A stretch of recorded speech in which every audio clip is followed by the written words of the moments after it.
अस्सलाम वालेकुम। मेरा जो आज का टॉपिक है कि फंडिंग यूर स्टार्टअप, कि आपने एक स्टार्टअप शुरू किया, आपके पास एक स्ट्रॉन्ग आइडिया है, आपने उसकी फंडिंग कैसे कहाँ से लेनी है। क्योंकि जब आप स्टार्ट करते हैं, जब आप सोचते हैं, तब आप अकेले होते हैं। लेकिन जैसे जैसे आप अपनी प्रोडक्ट को मार्केट में लॉन्च करते हैं, आप अपनी टीम बिल्ड करते हैं, देन आपको नीड होती है कि आप स्केल करें। और स्केल आप कैसे करेंगे? अगर तो आपके पास खुद के फंड्स हैं देन आप कर सकते हैं, आपके पास अपने मौजूदा फंड्स नहीं हैं तो आप इन्वेस्टर को पिच करते हैं। तो हमारा जो आज का टॉपिक है वो फंडिंग के हवाले से ही है। सबसे पहले हम देखते हैं कि हमारे पास स्टार्टअप क्या है। स्टार्टअप हम कहते हैं कि हमारे पास एक यूनिक आइडिया हो, ऐसा आइडिया जो मार्केट में किसी गैप को फिल कर रहा हो। यानी ऐसा नहीं है कि आपके पास आप बस रात को सोए हैं, आपको ख्वाब आया है, आपने एक प्रोडक्ट बनानी है और आपने उसको बना दिया। आपने ये देखना है कि कस्टमर का कौन सा मसला मेरी प्रोडक्ट हल कर रही है, मैं ऐसी कौन सी चीज, ऐसी कौन सी इनोवेशन मार्केट में ला रही हूँ कि जिससे हमारी जो कम्युनिटी है उसको वैल्यू मिल रही है। जब आप कम्युनिटी को वैल्यू देते हैं, कम्युनिटी भी आपको वैल्यू देती है। कैसे? आपकी सेल्स इंक्रीज होती है, रेपुटेशन बिल्ड होती है, आपका बिजनेस एक्सपेंड होता है। सो आप एक यूनिक आइडिया के साथ आएंगे, लेकिन इसमें बहुत ही हाई रिस्क होता है क्योंकि एक स्टार्टअप जो है उसके अंदर स्केल होने की जो सलाहियत है वो बहुत ज्यादा होती है। एक आम बिजनेस आहिस्ता आहिस्ता बतदरीज बढ़ता है, लेकिन एक जो स्टार्टअप होता है वो आइडिया अगर आपका वाकई ऐसा है जो किसी भी मार्केट गैप को फिल कर रहा है तो आप दिनों में तरक्की कर सकते हैं, आप शहरों में, मुल्कों में अपने ब्रांचेस लेके जा सकते हैं। लेकिन जितने ज्यादा चांसेस हमारे पास ग्रोथ के हैं उतने ही ज्यादा चांसेस हमारे पास रिस्क भी हमारे पास उतना हाई हो जाता है कि हो सकता है हम फेल हो जाए। और हो सकता है नहीं, ये रिसर्च हमें बताती है कि दुनिया में 90% जो स्टार्टअप होते हैं वो फेल हो जाते हैं। ओनली 10%, 10 में से भी 9% वो जो कि सर्वाइवल फेज में होते हैं, ओनली 1% जो कि आगे जाके यूनिकॉर्न बनते हैं। यूनिकॉर्न क्या होता है कि आपकी जो कंपनी है उसकी वैल्यू $1 बिलियन प्लस हो जाए। और दिलचस्प बात या अफसोसनाक भी कह सकते हैं कि अभी तक पाकिस्तान में सच रिसर्च इस हवाले से खामोश है कि एक सिंगल यूनिकॉर्न भी नहीं है। मार्केट में अभी तक बहुत सारा गैप मौजूद है। हमारे पास यंग जनरेशन है, हमारे पास आइडियाज हैं, लेकिन हमारे बच्चे यहाँ पे आके मार खा जाते हैं कि उनके पास फंड्स नहीं है, उनके पास सच उनको पता ही नहीं है कि उन्होंने इन्वेस्टमेंट कहाँ से लेके आनी है। तो आज हम इसी पे बात कर रहे हैं। अच्छा, फिर इन्वेस्टमेंट में क्या होता है कि आप किसी के पास भी इन्वेस्टमेंट लेने जा रहे हैं, सबसे पहले आपके पास आइडिया है, आपने उसको टीम अपने साथ बनाई। टीम के बगैर कोई भी इन्वेस्टर आपका आइडिया नहीं सुनेगा। आप अकेले हैं, आप वन मैन आर्मी है, नो डाउट, बहुत टैलेंटेड है, बहुत दिमाग चलता है आपका, मेहनती भी है, इन्वेस्टर आप पे क्यों इन्वेस्ट करेगा? एक बंदा कल को उसका इरादा बदल जाए, कल को वो थक जाए, कुछ उसको हो जाए, इन्वेस्टर का तो सारा पैसा डूब गया। तो आपको टीम बिल्ड करनी है, यूनिक आइडिया जो मार्केट गैप को फिल कर रहा है, इनोवेटिव है, जो पहले लोग उस पर काम नहीं कर रहे।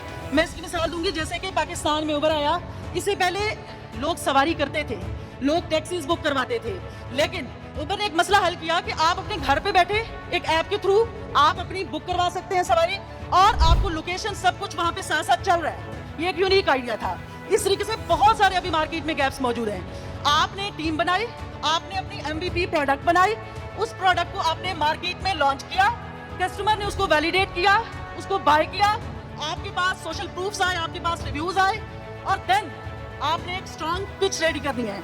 स्ट्रॉन्ग पिच क्या है कि आपने एक प्रेजेंटेशन रेडी करनी है जो आप अपने इन्वेस्टर के पास लेके जाएंगे। आप उस इन्वेस्टर को वो दिखाएंगे, अपने आइडिया के थ्रू उसको गाइड करेंगे। अब इसमें क्या होता है कि हमारे पास फंडिंग जो है ना, उसके भी पहले तो आपके पास प्री सीड, एक बीज जब जमीन में बोया जाता है उससे पहले जमीन को नरम किया जाता है। आपने आइडिया अपना लॉन्च किया, अपना आइडिया सोचा, वो फिर आपके पास सीड स्टेज है, वहां पे आपने अपनी प्रोडक्ट को लॉन्च किया। अब यहाँ पे आपको अगर इन्वेस्टर की जरूरत है तो हमारे पास एंजल इन्वेस्टर्स होते हैं, फिर हमारे पास वेंचर कैपिटलिस्ट। एंजल इन्वेस्टर कौन से होते हैं? जो आपको, मिसाल के तौर पे आपका आइडिया अच्छा है, मैं आपकी इन्वेस्टर हूँ, मैं आपको कहती हूँ कि मैं आपको 10 करोड़ की फंडिंग दे रही हूँ, आप काम करें मेरे पास, मैं डिजिटल मार्केटर हूँ, मेरे पास मार्केटिंग की स्किल्स भी हैं, मैं अपनी मेंटोरशिप भी आपको दूंगी।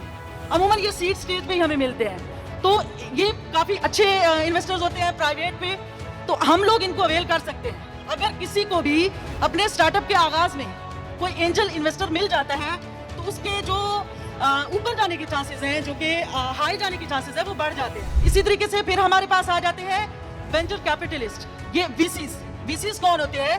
ये बाकायदा प्रोफेशनल कारपोरेट फर्म्स होती हैं, जो कि जिनके पास लोगों की इन्वेस्टमेंट्स होती हैं, तो उन्होंने उस इन्वेस्टमेंट को सेफ तरीके से कहीं पे इन्वेस्ट करना है। उनकी बहुत ज्यादा रिक्वायरमेंट्स होती हैं, आपने उनको फुलफिल करना है, आपने उनको सारा अपना आइडिया सब कुछ दिखाना है। और देन जब वीसीज किसी भी स्टार्टअप को ले लेते हैं, तो वो स्टार्टअप उसके फेल होने के चांसेस बहुत कम होते हैं, क्योंकि वो सिर्फ उन आइडियाज को लेते हैं जिनमें ग्रोथ पोटेंशियल होता है। अच्छा, फिर इसमें ये हमारे पास आ जाता है कि हमें फंडिंग तो मिल गई है, उस फंडिंग को हम लोगों ने किन टर्म्स की बेस पे लेना है। अभी मैं थोड़ा फास्ट वे में बात कर रही हूँ क्योंकि टाइम कम है। तो आपने जब भी कोई भी इन्वेस्टर आपको मिलता है, एंजल इन्वेस्टर है, वीसीज है, कोई भी है, टर्म्स एंड कंडीशंस में कभी भी आपने गलती नहीं करनी है। आपने, हमारे पास गुड डील होती है, हमारे पास ओके डील होती है, हमारे पास बैड डील होती है।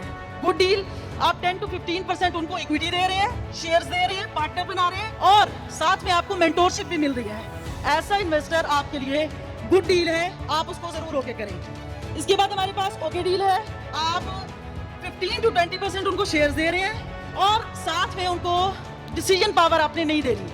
अगर आप अपने स्टार्टअप के आगाज में ही डिसीजन पावर किसी और को दे देंगे, कल को बोर्ड ऑफ डायरेक्टर्स आपको डिसमिस कर देंगे।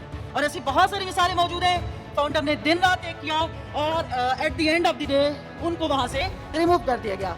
तो आपको ये देख लेना है कि मुझे किस तरीके से, किन टर्म्स एंड कंडीशंस की बेस पे वहां पे अपना जो मेरी एक इन्वेस्टमेंट पिच है रेडी हो रही है, और जो इन्वेस्टमेंट प्लान है, जो एग्रीमेंट हम साइन कर रहे हैं, उसमें आपने गलती नहीं करनी। फिर आपको इन्वेस्टमेंट मिल गई, आपने उसको यूटिलाइज कैसे करना है। आप सिर्फ इन्वेस्टमेंट का मिल जाना काफी नहीं है। दुनिया भर में बहुत सारे स्टार्टअप जिनको अच्छी खासी इन्वेस्टमेंट मिली लेकिन वो फेल हुए, उसके बदले में वो स्टार्टअप जिनको बिल्कुल थोड़ी सी इन्वेस्टमेंट मिली लेकिन उन्होंने उसको स्ट्रेटेजिक वे में यूज किया, अच्छे तरीके से, जहां जहां पे वो लगना चाहिए था फंड, वहां पे लगाया, और वो सक्सेसफुल रहे, वो कामयाब रहे। तो आपको भी अपनी जो एक स्ट्रेटेजिक डिसीजंस हैं, आपको टॉप लेवल के डिसीजंस, वो बहुत सोच समझ के लेने हैं, चाहे आपका बिजनेस बैकग्राउंड है या नहीं है। आज आपने घर जाके ये सर्च करना है कि किसी भी इन्वेस्टर को पिच हम कैसे करें, इन्वेस्टर्स हमें कहां से मिलेंगे। इन्वेस्टर्स फाइंड करने के भी बहुत सारे तरीके हैं, ग्रुप्स बने हुए हैं डिफरेंट, आपको जो है इसके अलावा ऐसे ऑफिशियल फर्म्स वगैरह हैं, ऐसे नेटवर्किंग इवेंट्स, यहाँ पे भी आपको इन्वेस्टर मिल सकते हैं। बस आपको ये जरूरत है कि आप ये देखें कि आपको कहाँ पे कौन सा मौका मिल रहा है, आप उसको फौरी अवेल करें। लास्ट में मैं आपको एक मूवी रिकमेंड करती हूँ, आप सब जरूर देखिएगा, मैड यूनिकॉर्न।